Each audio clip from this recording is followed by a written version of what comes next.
സ്വർണ്ണവില വൈകിട്ടോടെ വീണ്ടും താഴേക്ക്. ഇന്ന് മാത്രം 2400 രൂപയുടെ കുറവാണ് സ്വർണ്ണവിലയിൽ ഉണ്ടായിരിക്കുന്നത്.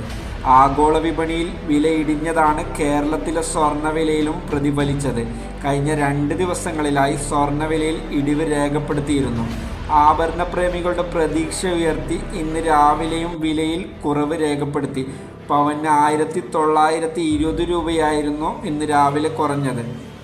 തുടർന്ന് വില 1,14,240 രൂപയിലെത്തി. ഗ്രാമിന് 14,280 രൂപയായും വില കുറഞ്ഞു. ഇന്ന് വൈകിട്ടോടെ വീണ്ടും വിലയിൽ മാറ്റങ്ങൾ ഉണ്ടായിരിക്കുന്നത്.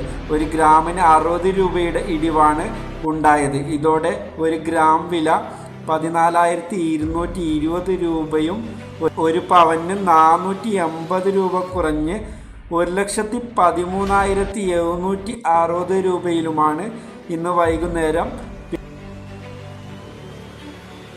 ഇന്നത്തെ വെള്ളിവില ഗ്രാമിന് 280 രൂപയും ഒരു പവൻ വെള്ളിയുടെ വില 2,240 രൂപയും ഒരു കിലോഗ്രാം വെള്ളിയുടെ വില 2,80,000 രൂപയിലുമാണ് ഇന്ന് വ്യാപാരം നടക്കുന്നത്.